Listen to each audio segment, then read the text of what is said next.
చేయడానికి కారణం ఏంటంటే ఈటల శమిత ఆంటీ నా మీద మా డాడీ మీద కామెంట్లు చేయడం జరిగింది. ఆంటీ నాకు డౌట్ ఉంది ఆంటీ, నేను స్కూల్కి పోతేంది పోకపోతే ఏంటి ఆంటీ, మీకేమవుతుంది ఆంటీ?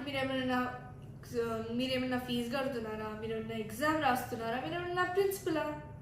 నేను పోయిన లీవ్ లెటర్ నా ప్రిన్సిపల్కి ఇచ్చా, ఆయన యాక్సెప్ట్ చేశారు. మా పేరెంట్స్కి ప్రాబ్లం లేదు, మీకేం ప్రాబ్లం వస్తుందా ఆంటీ? మళ్ళీ మీరు అన్నారు కదా హుజరాబాద్ ప్రజలందరూ చాలా ఫీల్ అవుతున్నారు మామయ్య గారు పోటే లేదంటే.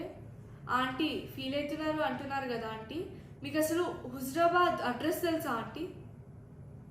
హుజరాబాద్ ఎట్లుంటుందన్న తెలుసా? అసలు హుజరాబాద్ ఎన్ని ఊర్లు ఉన్నాయో తెలుసా? సరే అవన్నీ తీసి పక్కన పెట్టండి.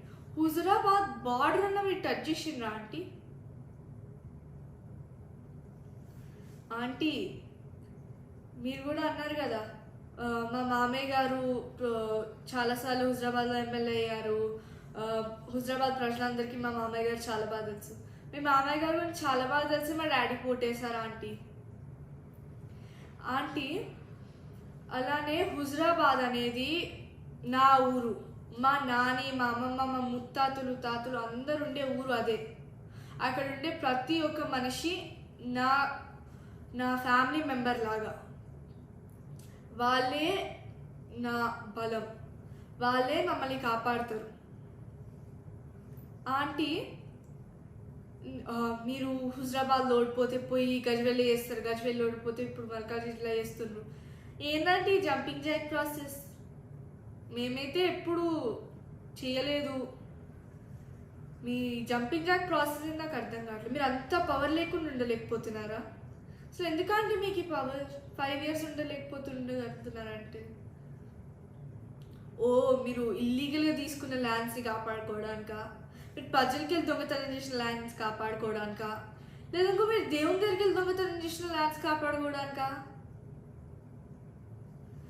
మీరు అన్నారు కదా ఆంటీ మేము సంపుకుంటారా సాదుకుంటారా అని లైన్స్ వాడుకుంటూ క్యాంపెయిన్ చేయలేదని. మీకు గుర్తుందో లేదో ఆంటీ, కానీ క్రాన్బెర్రీ జ్యూస్ పాయిజన్ బాటిల్లో పట్టుకొని పోయి నేను తాగుతాను మీరు నాకు ఓటు వేయకపోతే అని ఈటల రాజేందర్ తాతయ్య అన్నారా అనలేదా? అలానే తాయిబొట్టు ఉంచుతారా అని జమున అమ్మమ్మనే అనింది. అలానే లాస్ట్ మోస్ట్ ఫ్యాసినేటింగ్ పాయింట్ ఇదైతే, ఈటల రాజేందర్ తాతయ్య గారే సంపుకుటరా సాదుకుటరా అనే ట్రెండ్ స్టార్ట్ చేసిండు. ఆంటీ నేను ఎలక్షన్స్లో తిరిగింది మా డాడీ ఎంత మంచివాడో ఎంత గొప్పవాడో అని చెప్పడానికి, అభివృద్ధి ఎంత మంచిగా చేస్తారో చెప్పడానికి. హుజరాబాద్ ప్రజలందరూ నన్ను నమ్మి మా డాడీ ఓటేసిండు. నేను నమ్మకంని పోగొట్టుకోవాలి అనుకోవట్లేదు. ఏదో ఒక రోజు మళ్ళీ కేసీఆర్ తాతయ్యనే సీఎం అవుతారు, నేను మళ్ళీ హుజరాబాద్కి 1000 కోట్లు తెస్తాను.